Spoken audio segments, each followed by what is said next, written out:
Sorry about that. Good afternoon. Welcome to today's hearing entitled An Overview of the National Science Foundation Budget for Fiscal Year 2014. In front of you are packets containing the written testimony, biographies, and truth and testimony disclosures for today's witnesses. I now recognize myself for 5 minutes for an opening statement. Thank you to everyone here today for this research subcommittee hearing. I'm pleased to welcome Acting Director Dr. Marrett and President Arvizu to discuss NSF's priorities for fiscal year 2014. Thank you both for coming. Before we begin today's hearing, I would like to make a few comments about the recent budget proposed by the President for 2014. Today, our national debt stands at almost $17 trillion. 62 cents of every dollar is spent on our mandatory spending or entitlement programs, and everyone pretty much agrees that these are the largest drivers of our debt. Since 2008, approximately 19 cents of every dollar has been spent on Medicare and Medicaid, and 4 years later, currently, we're spending 23 cents of every dollar on these programs. Without reform, this trend will continue. Before my time in Congress as a cardiothoracic surgeon in Evansville, Indiana, I saw firsthand how these spiraling costs were crowding out funding for other federally funded programs like scientific research and development. Instead of, in my view, showing leadership, the President has spent his time in office defending a health care law that makes matters even worse. The administration has not offered a pathway forward on our mandatory spending programs other than continually cutting the funding for provider reimbursement to hospitals and practitioners, risking access to quality health care for our nation's seniors. At this point, I don't see any evidence the Affordable Care Act will lower medical costs in the future. Instead, it continues to irresponsibly add to our yearly deficit and total national debt in spite of the rhetoric to the contrary. Unfortunately, the proposed fiscal year budget from the administration has a lot of accounting gimmicks. Because of the administration's failed leadership and failed economic policies, we're left with the non-targeted cuts in sequestration and ongoing record deficits and debt. Washington's inability to address these fiscal issues is hampering the ability of our economy to recover from recession. Hardworking Americans who stand to benefit from the research and technology our country develops may be the victims. House Republicans have tried to address these issues by passing responsible budgets for the last 3 years. However, we don't control Washington, D.C.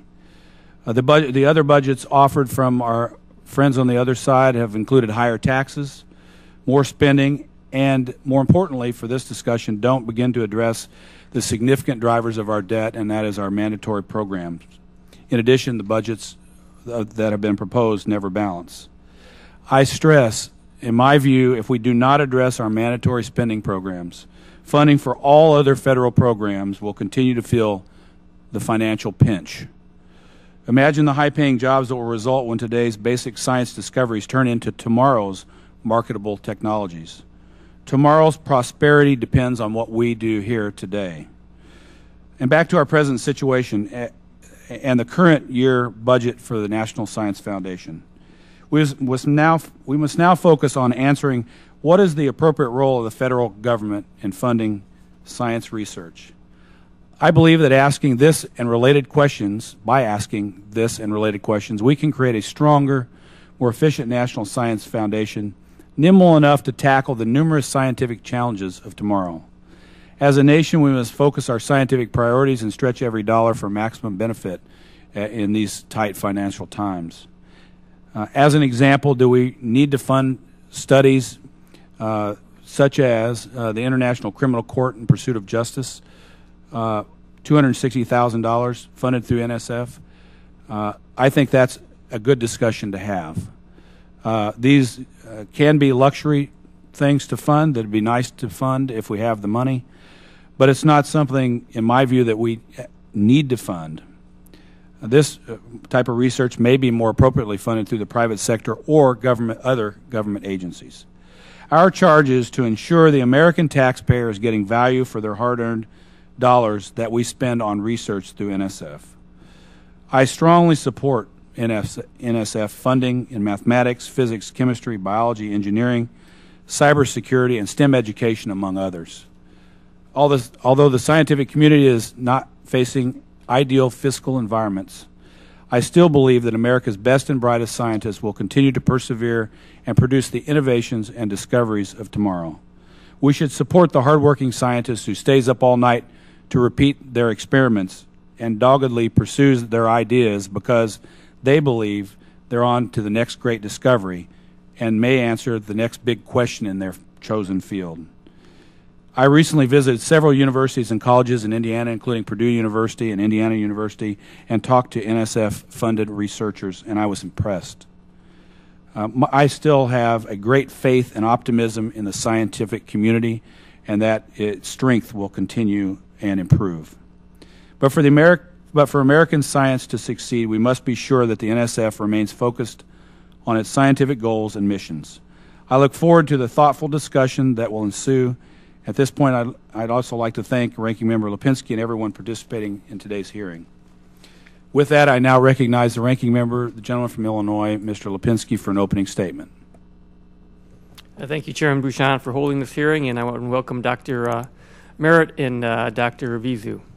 Let me begin by saying that I understand that America faces a serious debt threat. If we don't do anything to rein in our long-term debt, our economic future will be imperiled.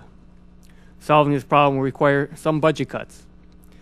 But I hope that going forward we can make these cuts in a smart way that addresses the various near-term and long-term challenges that our nation faces.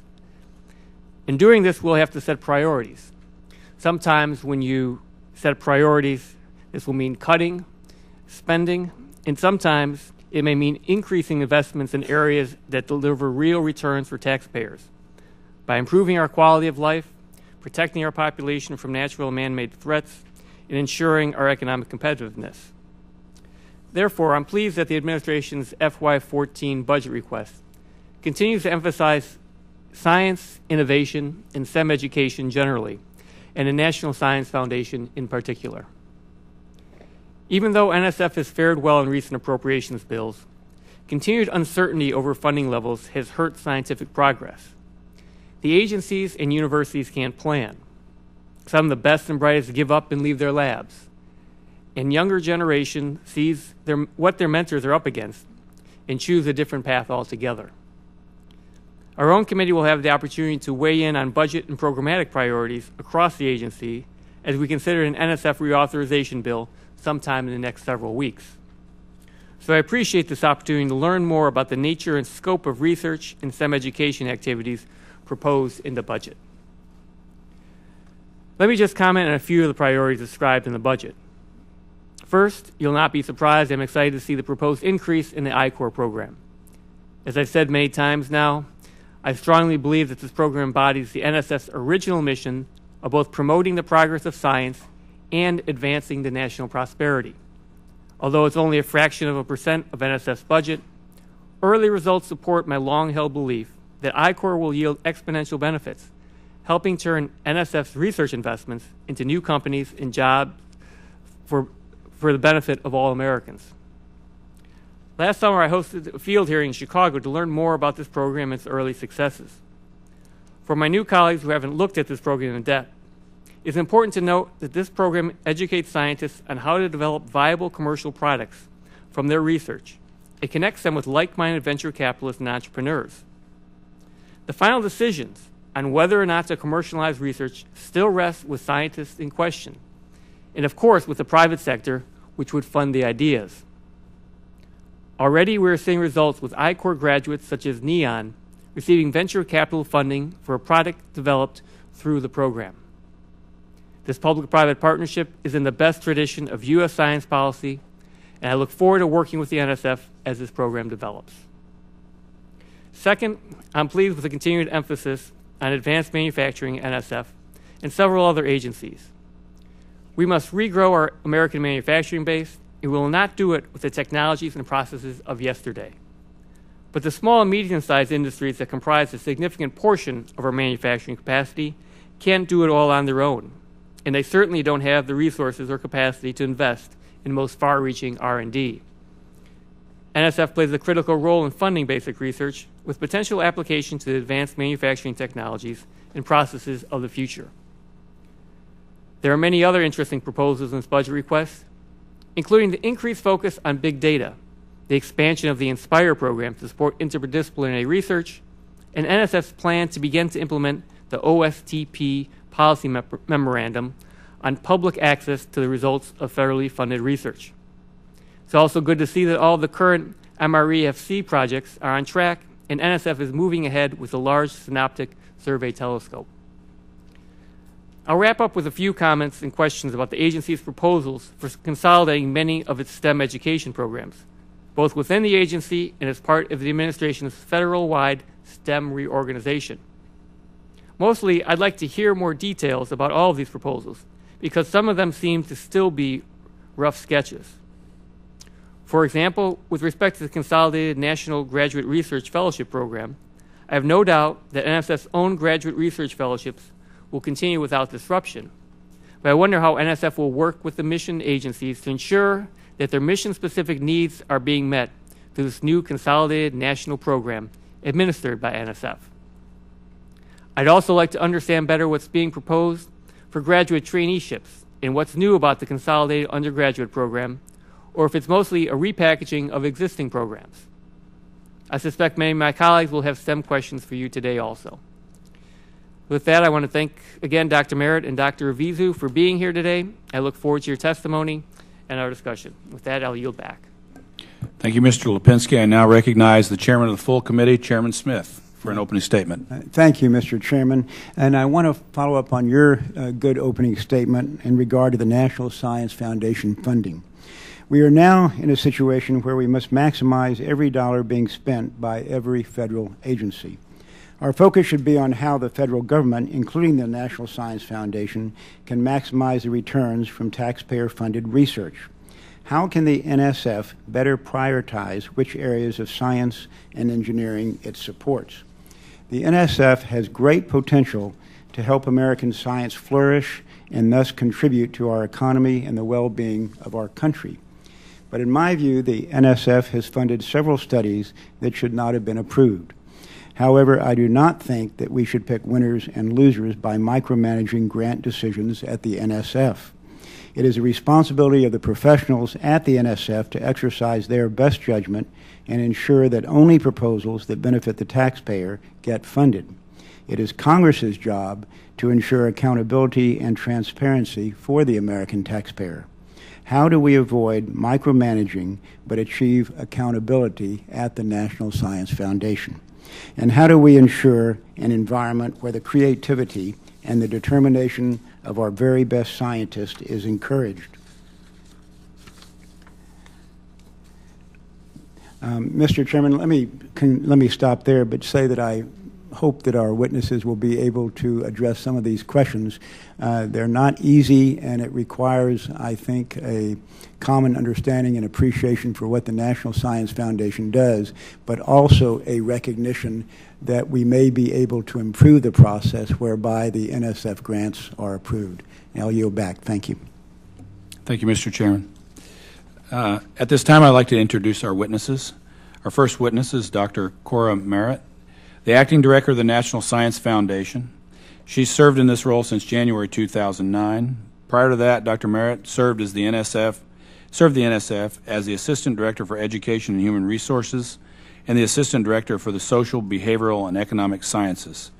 She has also held positions at the University of Wisconsin and the University of Massachusetts at Amherst. Dr. Marrett has a Bachelor of Arts from Virginia Union University and Master of Arts and a doctorate from Wake Forest University. Welcome. Our next witness is Dr. Dan Arvizu, Chairman of the National Science Foundation Board. In 2004, Dr. Arvizu was appointed by President George W. Bush for a 6-year term on the National Science Board, and in 2010 was reappointed by President Barack Obama to a second 6-year term. In 2012, Dr. Arvizu was elected as Chairman of the NSB. Dr. Arvizu is the Director and Chief Executive of the Department of Energy's National Renewable Energy Laboratory. Dr. Arvizu has a Bachelor of Science degree in Mechanical Engineering from New Mexico State University and a Master of Science degree and PhD in Mechanical Engineering from Stanford University. As our witnesses should know, spoken testimony is limited to 5 minutes each, after which the members of the committee will have 5 minutes each to ask questions.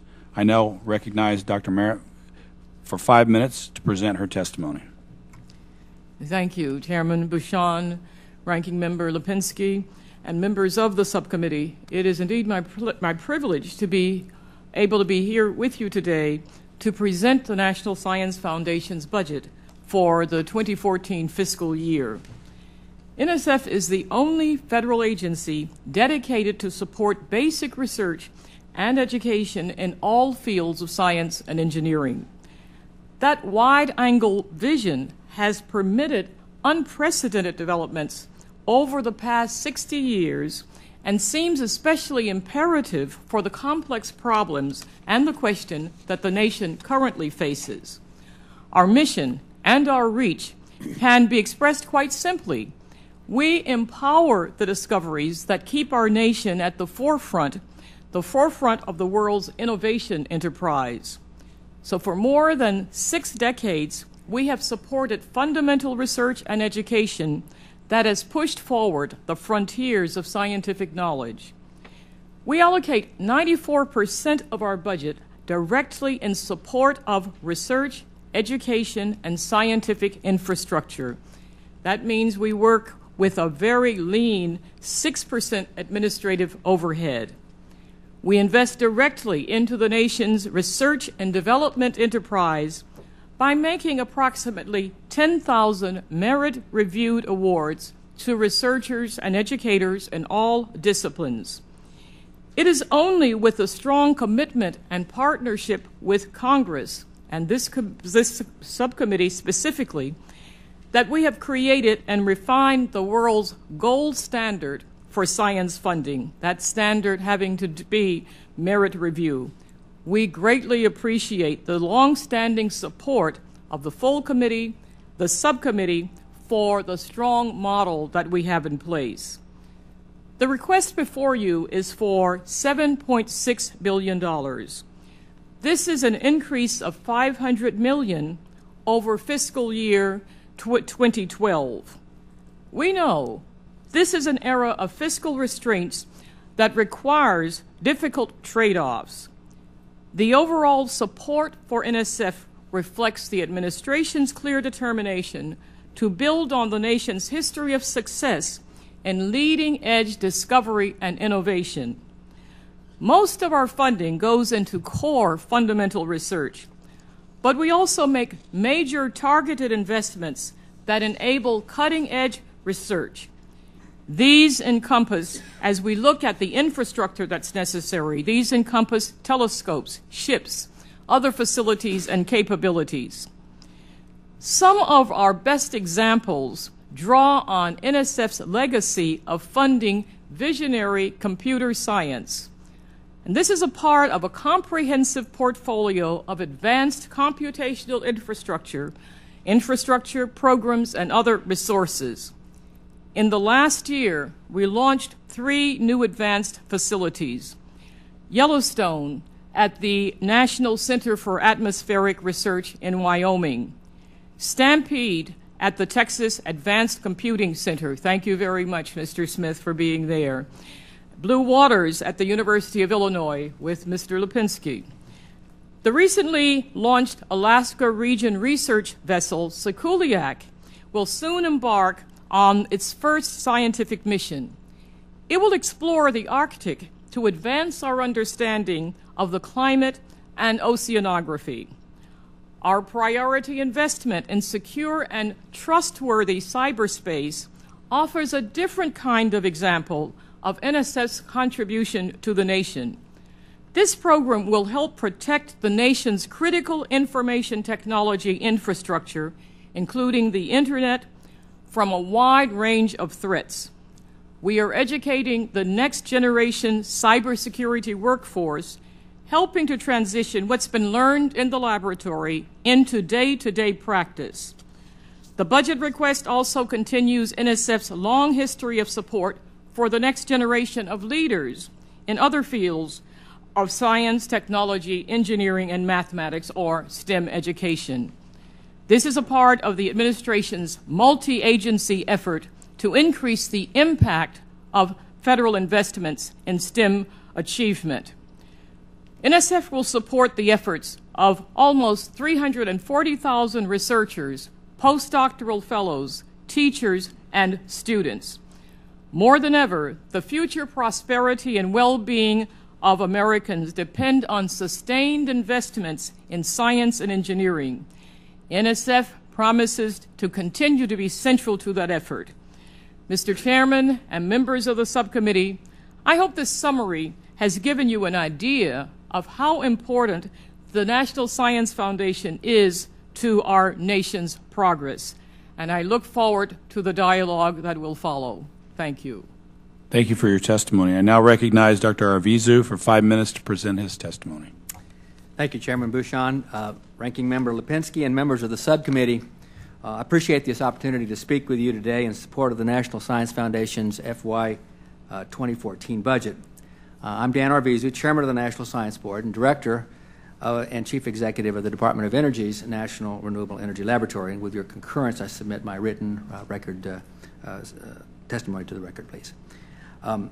Before I go on with my testimony, I would like to comment on the recent leadership transition here at NSF.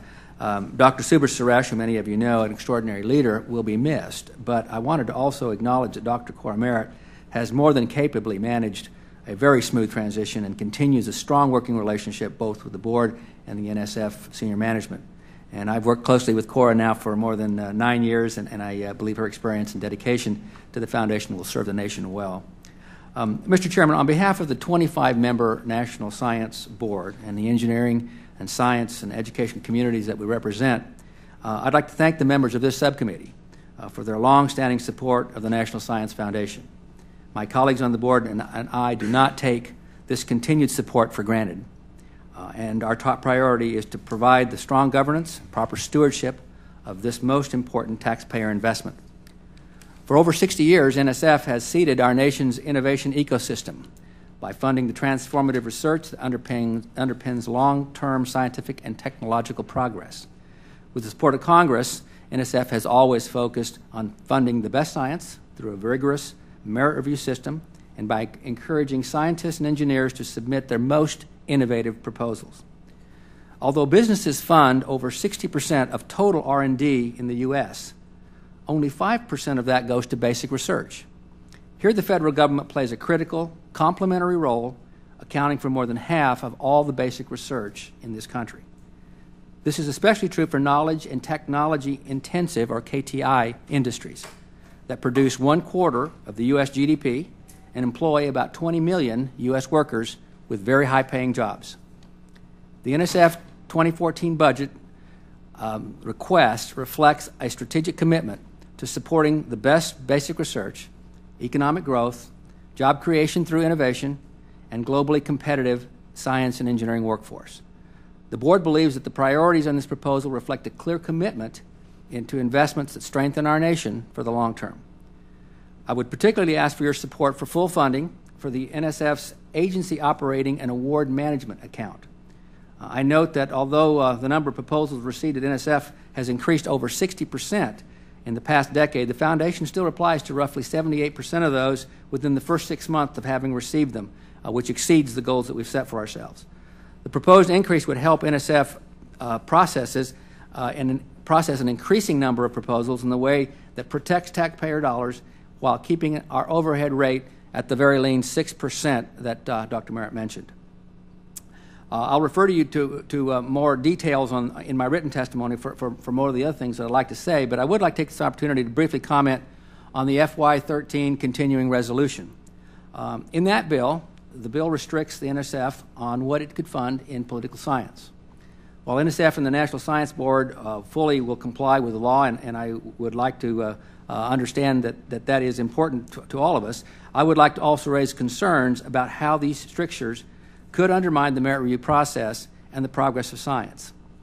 Although we recognize that it is Congress's responsibility to set funding priorities, and clearly very attentive to that, the board is unanimous and believes very strongly that legislatively imposing restrictions on a class of research can run significant risks in not serving the national interest. The Foundation's merit review policies, which are lauded and emulated internationally, hinge on being open to receive the best scientific ideas, having those ideas judged by independent experts, and assessed the soundness and the promise of what is proposed, and making decisions based on potential scientific and societal value. To cut a whole class of science from consideration could have significant, unanticipated consequences. For example, when NSF funded Eleanor Ostrom's work, which I know many of you are aware of, on common property, it was not expected that her findings would challenge conventional wisdom. And her research concluded that common resources is sometimes best managed by not regulating them. I think maybe something that we all appreciate. Nor was it anticipated that this political scientist would eventually win the Nobel Prize in economics. In closing, Mr. Chairman, I'd like to again thank the subcommittee for their leadership on science and engineering issues. We recognize the fiscal responsibilities confronting the committee and Congress, and we pledge to work closely with the Director to set priorities. But even in the time of severe constraints, the Board believes that investments in science and technology capabilities, including our S&E workforce, are essential to our nation's long-term prosperity and security. So thank you for the opportunity to testify, and I look forward to your questions. That concludes my report. Thank you for your testimony. I thank both the witnesses for their testimony. Reminding members that committee rules limit questioning to 5 minutes. The chair at this point will open the round of questions. I recognize myself for 5 minutes.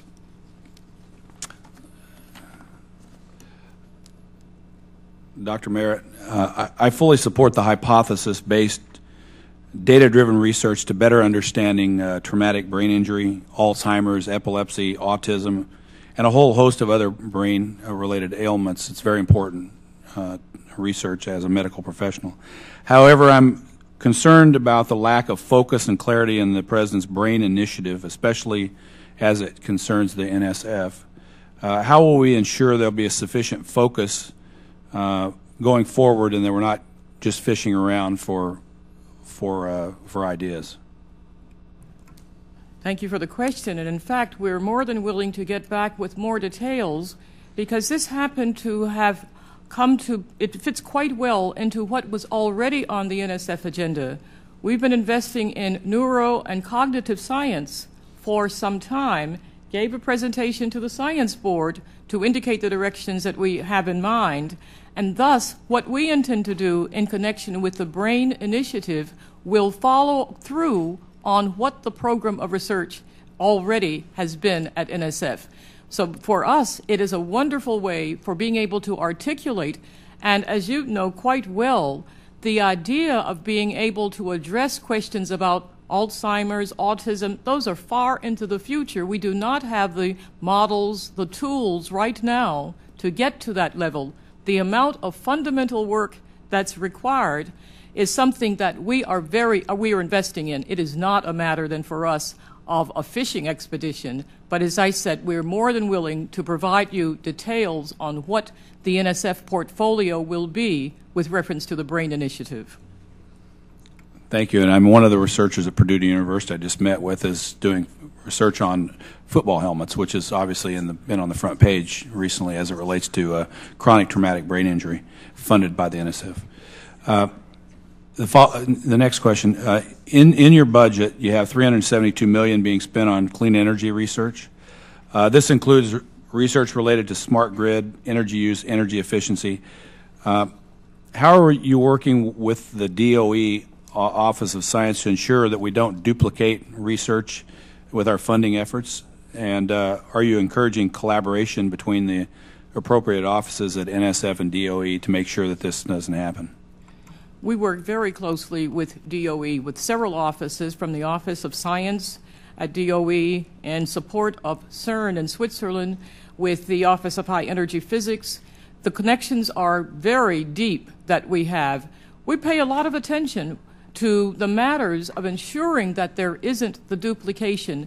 And in part, why that is not all that difficult is, let me again note, our investments at the very fundamental and basic levels will mean that we need the connections with other agencies, other places, if many of the ideas and the results are going to move into the larger sector. So DOE is a strong partner in so many of the things that we do, including the area of clean energy.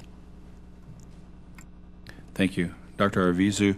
Can you talk to us a little bit about the role the private industry plays in terms of creating and retaining science and engineering jobs versus the types of positions funded with federal dollars? How do we ensure the science and engineering workforce continues to grow, perhaps better focusing this responsibility on the private sector?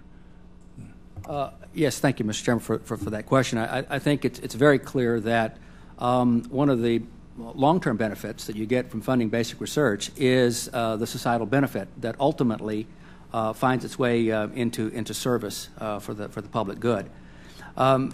There is a whole ecosystem of what it takes to get from basic research all the way out to commercial products and hopefully things that are making a difference in the way we produce things and consume things.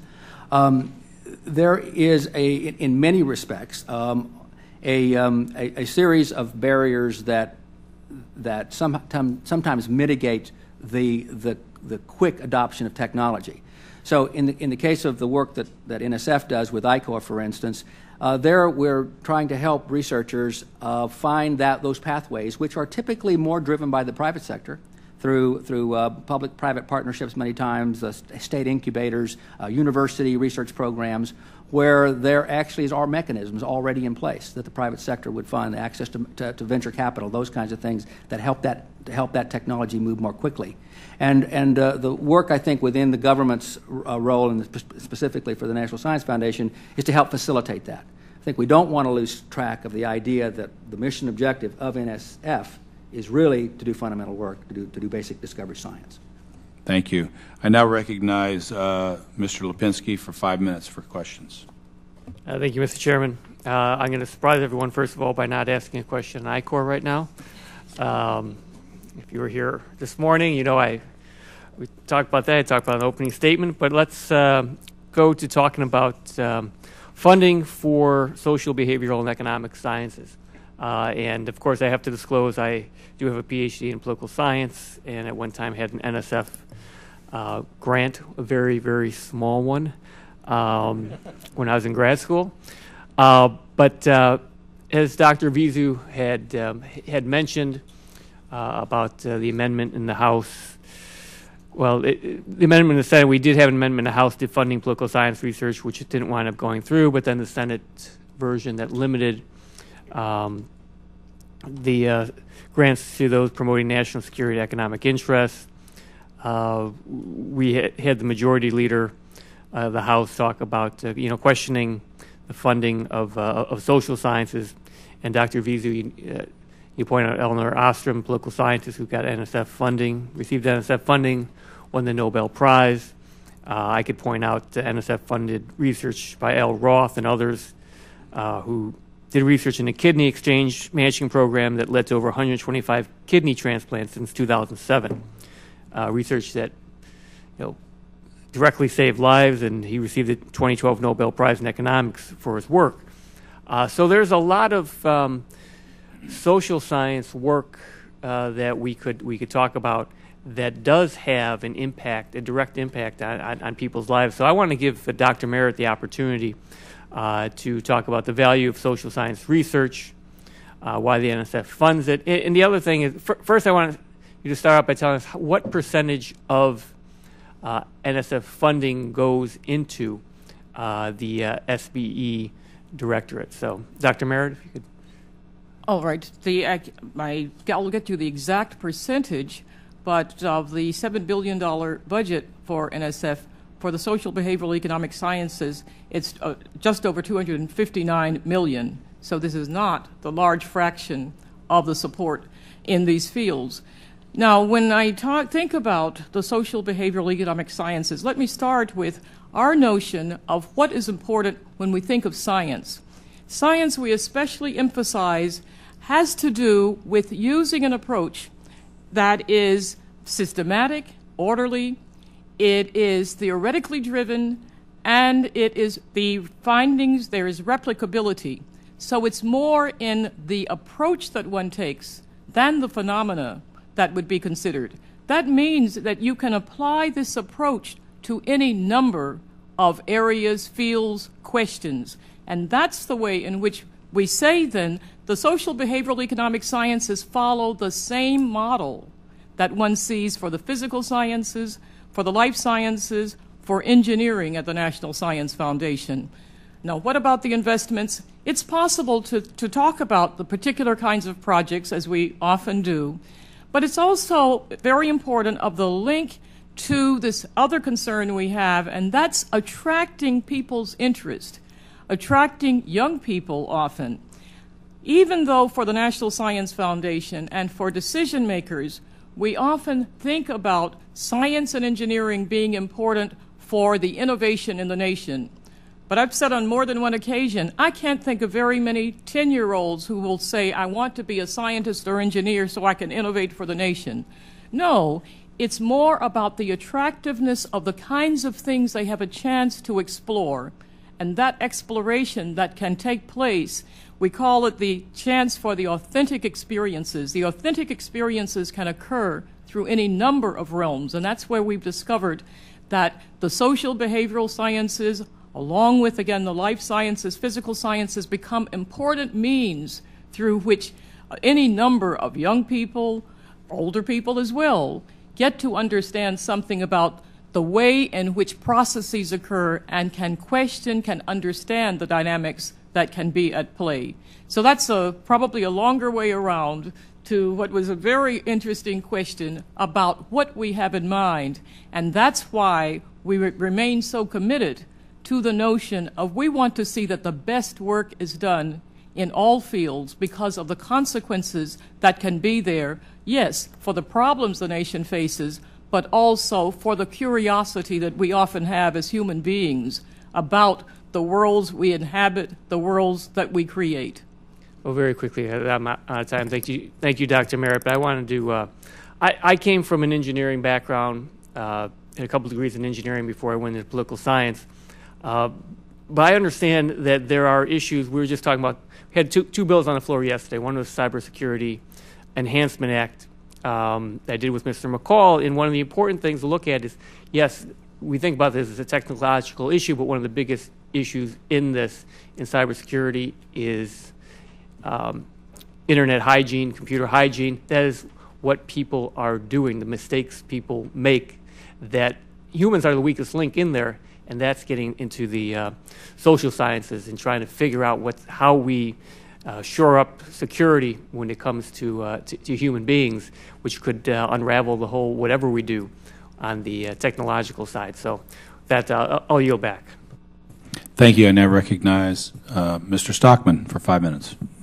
I think you're going to find generally on both sides of the aisle we support you. And I think what we're trying to get at is when we go back to our home districts, I know you had a disagreement with some of the CR, but we have to go back and we have to present to you what you put forth to our constituents. And so sometimes when these, out of 10,000 grants, some of these anomalies come up, it's a difficult challenge to present and defend, especially in these tight budgets. My father took care of him for 8 years with Alzheimer's disease, and he died. So when the president announced his initiative, I was actually fairly excited until I heard on April 5th on NPR, and let me quote you here, Susan Fitzpatrick, who runs a leading foundation that finances brain research, it's called the James McDowell Foundation. Are you both aware of that? And she says, to be quite honest, I'm befuddled. I was befuddled. I don't understand what the president's talking about. This is the lead person. And so I guess what I'm asking you is if this goes out, there's 20 million people listening to it, and I go and have a town hall meeting, and I'm sympathetic to your views, and I have to defend what you're doing, and yet we have someone that's the lead scientist saying you're doing the wrong thing. I'm stuck in the middle. I'm your messenger. I guess what I want to know is, go ahead. I can tell you're wanting to go. No, it's exactly why we want the kind of dialogue, because you're right. And if we have not been clear enough, you keep pushing us for that clarity. I heard that same NPR account and thought immediately I was going to turn to my colleague, Dan Arvizu, because the president of the McDonnell Foundation was a former colleague of his on the National Science Board. So I think in that case that was our failure probably to have included the colleague in as the developments were unfolding. So it was not, and knowing him, I'm sure that he would not take the position that this is completely unreasonable, but it is a matter of trying to bring a number of people to the table. Dan? Yeah, and I would just add to that, one thing that I think in terms of how you respond or otherwise communicate to constituents who are anxious to understand how the decisions being made and on what process are you using. One thing I will say is that the process of going through merit-based peer review and trying to understand what things to fund and how to set priorities is actually evolving as we learn more, as we gain more understanding, as we gain more insights. Everything is changing in a fairly rapid rate. I think there's no substitute for having the best minds come together and debate, discuss, otherwise disagree, but ultimately come up with a process that serves the nation and the country to move the societal benefits. So we're trying to do that, and we're trying to improve. Certainly room for improvement in all of the processes that we have, but it is, as Dr. Marrett has said, the gold standard so far. But in that NPR story, they said it was more of a PR stunt. Have you reached out to these folks and talked to them about? I mean, that's a pretty big disagreement with the president. Yes, as a matter of fact, we're going to send you far more details. One of my colleagues sitting here with me, John Wingfield, who is the Assistant Director for the Biological Sciences, has the lead for the foundation in articulating, presenting what we have in our program, and would welcome every opportunity imaginable to be able to communicate that, to convey. Because as we said, we know we receive funding from the public. We have to be able to explain, to listen, to be able to share with that public. So we do want to get to you more of those details. Yeah, I would actually, if you could write up how it's decided, the kind of formulated, how you guys go through the process, because that would be helpful to us. And I know there's some studies we can point out there which back in my district I'd have a hard time explaining. So I would appreciate the formula and the mathematics or however it's structured so that I can explain it to my own constituent. With that, I yield back the balance of my time, Mr. Chairman. Thank you. I now recognize Dr. Barra. Thank you, Mr. Chairman. Thank you, Ranking Member. Thank you, Dr. Marrett and Dr. Arvizi. As a biological sciences major, I've spent a lot of time doing basic research, and as a physician, spent a lot of time in medical school doing research, and as a faculty member and a former associate dean, have mentored many medical students that have gone through the research process. So I understand that part of research is you do experiments. You don't always know what the expected outcome is going to be, and it often is that the biggest breakthroughs are the unexpected discoveries. And those clearly have, we can go back through our history and look at the law of those unintended discoveries that have really propelled our economy forward and our science forward. I appreciate the fact that we have to be very conscious of how we're spending the taxpayers' resources. We have to be conscious of the debt and the deficit.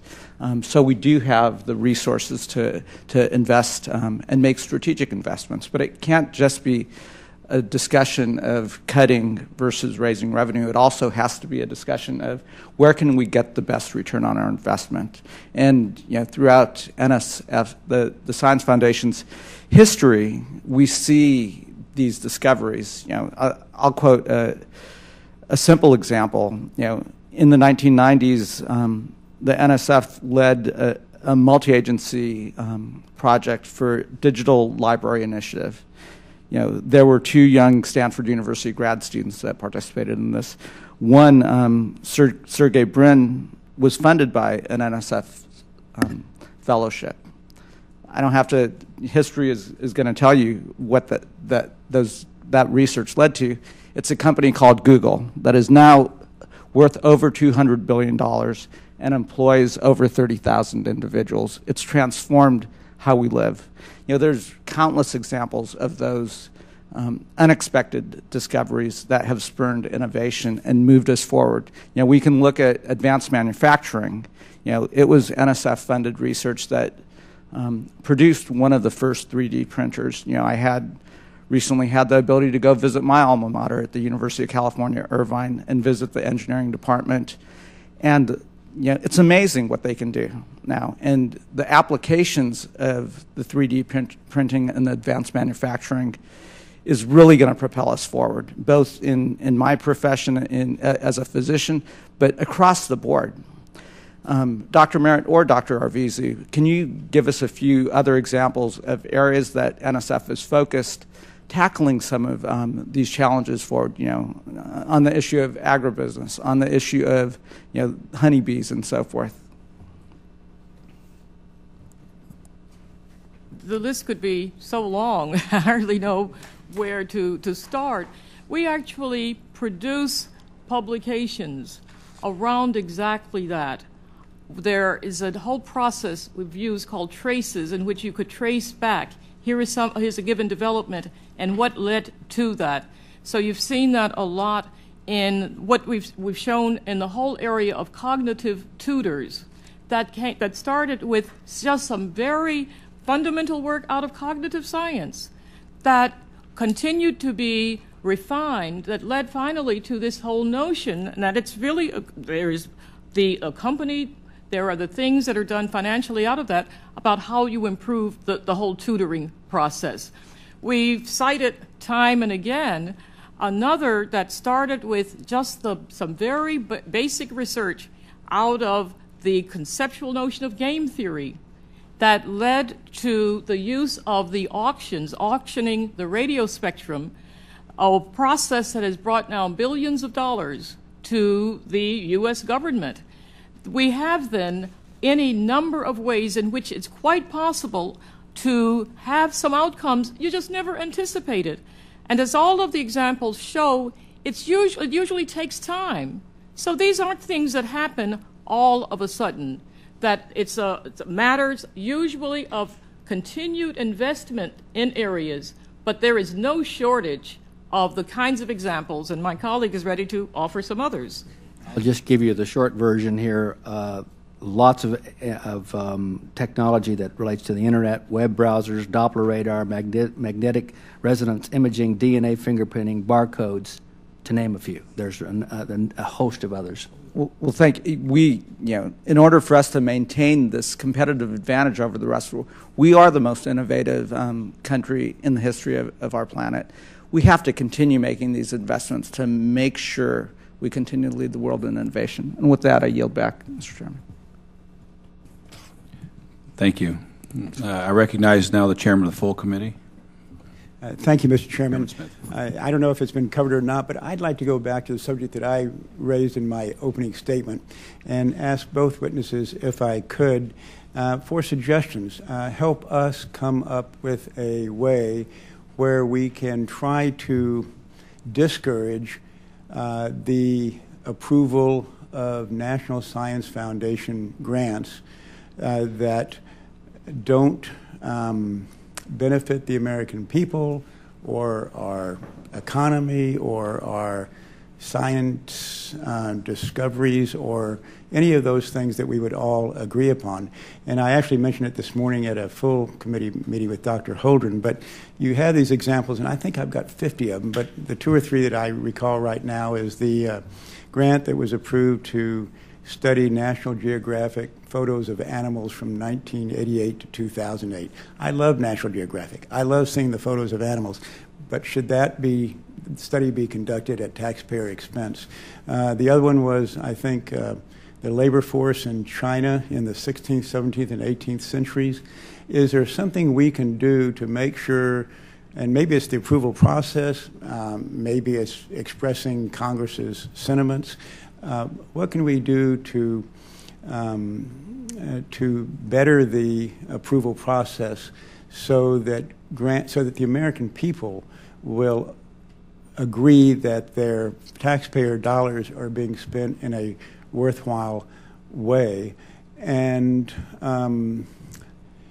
that's part of it, but and it's not to deny that almost anything can be justified or have scientific value, but when only 1 out of every 7 grants are being approved, there ought to be a higher standard than the standard that allows proposals like that to be approved, and that's not to say they shouldn't occur. Those studies should occur, but it should be on somebody else's dime, perhaps, rather than the taxpayers. And I welcome your comments, Dr. Marrett. Yes, I think it's a fascinating question, and it's one that we certainly wrestle with. I would make a distinction, though, between a title of a project and what I think your basic concern is. You ask about the benefits. And as I was explaining earlier, the benefits are not always known when that project is in fact being developed. The title then can be very misleading. I like the example we often use of Google. Just was brought up. The initial title for that activity was back rub. That this was hardly, so if we had just been looking at titles, I have a feeling that there would have been someone saying, what? The National Science Foundation is going to fund something called back rub. And that's well and good, and I can appreciate that. But in these cases, I've read the several hundred-word summary of these projects, and that's almost intellectual dishonesty if you're going to study something that you don't describe in 200 or 300 words. I assume that they meant what they said. But I also don't think you're saying that there aren't proposals that are approved that shouldn't be approved. And I realize they're a very small percentage. And but that's just it. You don't want them to color the overall process. And if there is a rational, reasonable way to try to eliminate some of these proposals from being approved, I assume that you would support that. And if so, then how could the process be improved? That's what I said. We can come back to you with suggestions and ideas, because it is extremely complicated. In the list of projects that have sometimes been cited as having funny titles or a number of other things, you will see a number of them are dissertation topics. They were graduate students, and I can just envision that the reviewers were saying, let's not give up on them. Let's see what might be developed out of that. That's why I'm saying it's a complicated process to ensure that we don't, in many ways, make it difficult for the best ideas to evolve. The other thing that we're more than willing to do is to have the conversations about how the process, as I said earlier, how our whole process works, because it is a process in which we make special efforts to try to reach across the best of the experts to try to weigh in on what makes sense for all of what's been developed. Good. But we welcome. I'm glad you admit we can improve the process, and we'll follow up on that. Dr. Arvizu. Yeah, and I'll just quickly just piggyback a little bit on what Dr. Marrett has said. You know, right now we have two criteria: intellectual merit, broadening participation, and the board conducted a review on those criteria just as recently as last year to think through what are all of the implications of that on the community broadly. How do we justify that the taxpayer, that the U.S. public is getting the best science, the best proposals, transformative research, to ensure that there's not built-in biases that we don't understand. And so we are very anxious to continue to improve that process. And to the degree there are things that can be done that will help remove perhaps those that fall into that category called questionable, certainly are very open and willing to. Mr. Chairman, if you'll give me another couple of seconds here, I'm a little bit over. Would you all agree to add to the guidelines something along the lines of that any proposal approved would have to directly benefit the American people? So that sounds like a great statement. I'm thinking of all the proposals I've seen that had to do with people in China. not that there's anything wrong with that, but I'd like to direct that. That has more direct societal benefit. I think the issue and the question really is how do you start down a path of limiting or otherwise rephrasing that criteria so that it catches the things that you want and perhaps eliminates the things that you don't. In that case, I think it begins to sound or to us feel like it's compromising the integrity of the basic process. To say that, let me get this right, to say that National Science Foundation proposals paid for by the American taxpayer, it compromises to say that it should benefit Americans? I wouldn't certainly not put it that way. I would say that if we have criteria that unduly limits the opportunity for societal benefit to actually be gained by. But shouldn't they be able to state what those societal benefits We should are? be able to do that. And we believe that the criteria that we have today actually get at that in as robust a way as we know how. Certainly open to. Then how do you explain all those proposals? We're certainly not perfect in a lot of respects, but I'm not in a position where I can talk about the specifics. I was going to ask, would you Who am I mind? holding up here, Mr. Chairman? Who has questions left besides me? Ms. Lummis. Okay, I better. And let me yield one of my minutes to you, Mr. Chairman. Okay, thank you. Sorry. I hopefully won't use that. Dr. Marrett, did you want to reply? I was simply going to ask, would you mind if you were asking the Science Board to take a look at exactly Okay. that kind of a question? What would it mean to say that the research, that the specific benefits, because we already, our funding is to the U.S. group of scientists and engineers. Yeah. So we don't fund the international, and it's always the assumption that the benefits accrue to the U.S. population. But how one would try to formulate that more sharply, I think my colleague from the board is more than willing to say. So you're board open can to take new that up. guidelines? I'm sorry. You're open to new guidelines? We're open, certain to continuing to evaluate if those guidelines serve the national interest, and I would certainly be open to The guidelines don't even say national interest, do they? I think I think the Organic Act that formulated the foundation says in something about the national interest, I believe, and prosperity. Well, I haven't seen in all the write-ups I've read of these suspect proposals, I've never seen any reference to the national interest. Yeah, the guidelines that we use, I think that the foundation uses, the two that I mentioned earlier, intellectual merit and broadening. Might be good if those who write the proposals mention that. I'd recommend that. Anyway, thank you, Mr. Chairman. Thank you for your time, Ms. Lummis, as well. I now yield to Ms. Lummis for her questions. Thank you, Mr. Chairman. First, Dr. Marrett, just to give you a heads up, my first question is about clean energy initiatives, second is about supercomputing, and the third is for Dr. Ivizu about recommendations on regulations that increase administrative costs at research institutes, research universities. Okay, so Dr. Marrett first. Does any of the $372 million requested for clean energy initiatives go to the U.S. Global Change Research Program? Do you know? And if so, how much? I can't give you the exact figures, but as you can tell from the budget, the U.S. Global Change Research Program is what we call a cross-cut in that it's organized through the National Science and Technology Council out of the Office of Science and Technology Policy. So that means that things are reported in a particular way for that program. For the Clean Energy Initiative, that's a slightly different formulation that asks agencies what they are actually undertaking with reference to the clean energy. You wanted to know the amount that we have our funding in the Global Change Research Program. The request for 14 is $205 million, and that program is to be a comprehensive research program.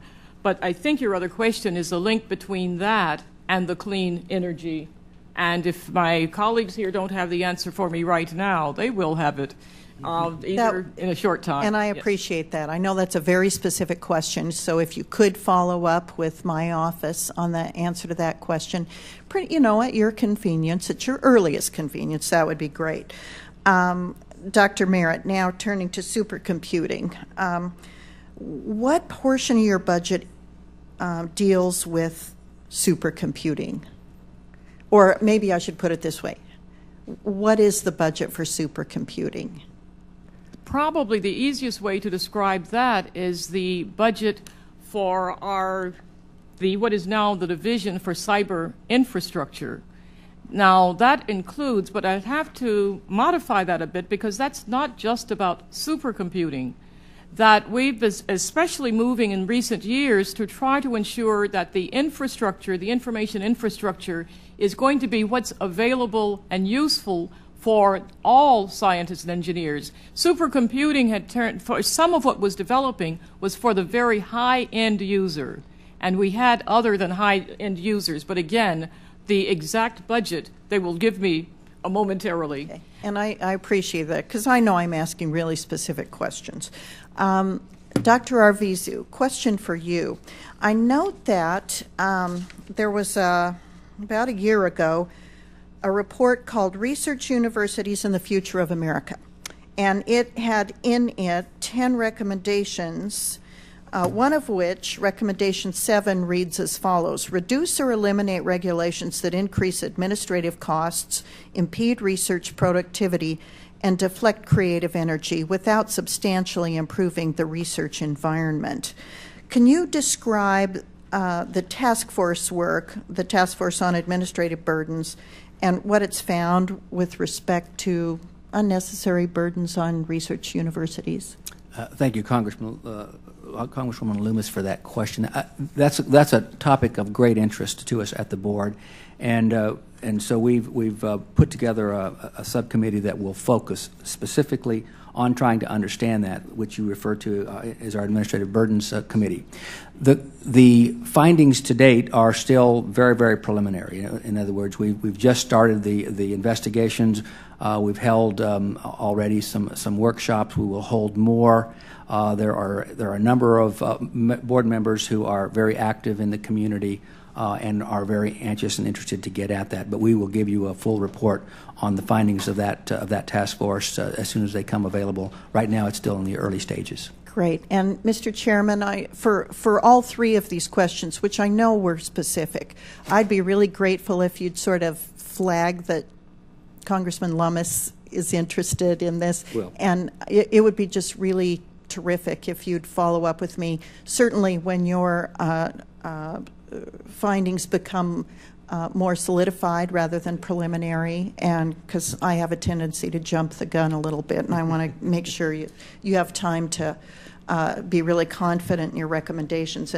And you know, Dr. Marrett, same thing. If you need a little extra time to get back to my office with these, or your staff could, that'd be just super.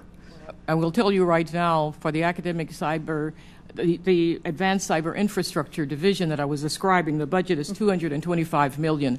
And I only wanted to give that to you now because I failed earlier to thank you for being present at the Wyoming supercomputer opening. Thank you. Well, we're very excited about it, as you can well imagine. I just can't even contemplate the number of computations that those computers are capable of making every nanosecond. And the fact that atmospheric research is so important that we are truly excited and committed as a university conglomerate. All of the universities involved in academic research just think that this is an absolutely terrific thing. And we really want to thank the NSF for recognizing the importance of supercomputing in scientific research, particularly atmospheric research. And when I was my state treasurer, I was on the very, very front end of helping fund that center, and have toured the Boulder mothership for NCAR and the whole. And it is really, really a wonder, an American accomplishment. So kudos to you all. Thank you. I yield back. Thank you. We're going to go into a second line of questioning, and you're in luck because there's only a few of us left. And I yield 5 minutes to myself. Dr. Marrett, we had a hearing, as you probably know, on open access issues to publicly funded scientific research data. And I see in your NSF budget you have $2.5 million dedicated towards ensuring public access. It's actually a small amount, but there are some significant policy implications with that, I think. What specifically do you hope to accomplish with this funding? Is $2.5 million enough to accomplish your goals? And then I'll have a follow-up. Well, thank you. Obviously, $2.5 million is not enough to ensure public access to the publications that NSF supports and to the data. That is really there for the planning that we must undertake, because we have the question of what can we in fact achieve, and we're starting on the publication side. But another reason why there isn't a fully fleshed out proposal yet or plan yet is that all agencies have been asked by the Office of Science and Technology Policy to develop a plan. So it would be premature to come in at this point with the full details when we're working on the plan for what we'll have to submit. We will be developing more, and again, we'll be open to giving you any the information as it evolves. So the funding is specifically just for the planning stages of That's right. that. That's great, because I think, as a result of our hearing, we found out that I think it is important if the taxpayers are funding research projects, I think, for the taxpayers and the American people to have access to probably not only the results, but now, because everything's on computers, the actual data that generated the results, so that we can, because some of the ability to duplicate scientific studies and get similar results has been a controversial thing for a long time, and part of that has been, I think, is because people haven't had access probably to the full data set that has been used by the researcher in the first place, and so the follow-up was probably inaccurate. And we see that a lot in my medical profession of cardiac surgery, where there have been multiple studies on all kinds of things that seem to contradict each other, but when actually you get into the weeds, they really are very, very similar, or there was a missing piece of information that the follow-up researcher did not have access to. So thank you for that answer, and I don't have any other questions. I'll now yield to Mr. Lipinski. Thank you, Mr. Chairman. I want to go back to what Chairman Smith was discussing, and I just wanted to, maybe it's because I was the author of the NSF reauthorization bill last time, but I just wanted to bring up something that we put in there. It's Section 526 of the final bill, America Competes reauthorization, the broader impacts review criterion. And let me just read this here so everyone is aware of this, and we have this on the record. If you look there, under goals, the foundation shall apply a broader impacts review criterion to achieve the following goals. So these are for anyone who is submitting a proposal is supposed to discuss how it meets one or more of these criterion. 1, increase economic competitiveness of the United States. 2, development of globally competitive STEM workforce.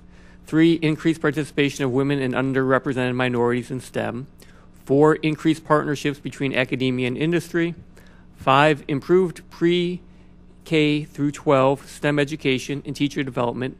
6, improved undergraduate STEM education. 7, increased public scientific literacy. And 8, increased national security. So you have bookend there, increased economic competitiveness, and increased national security there is number 8. But so right now, those are to be considered when any proposal is being reviewed by the NSF. So I just wanted to, I don't think I really had a question, I want to make sure that I brought that out there, that this is already, we codified it for the first time in the reauthorization, which was in the Competes reauthorization, NSF reauthorization, and the Competes reauthorization back in 2010. So I just want to have that out there for the record. I don't know. There's no need for a comment, but if Dr. Marrett or Dr. Revizu had anything to add to that, you're welcome to add it. If not, I could just move on. I suppose my only comment is, since Dr. Revizu had said the board would be willing to think about the benefits to the nation, what those the criteria are already. Perhaps they don't say a benefit to the U.S., but that's really what they are directed towards. So that's the way I interpret your comments. That's certainly what we intended and put those specific categories out there. Yeah, and I just want to clarify, and thank you for reading the sub-bullets on each of those two criteria. I think those are both found, at least in the reviews that we've had to date, been sufficiently robust that we couldn't figure out how to improve on them.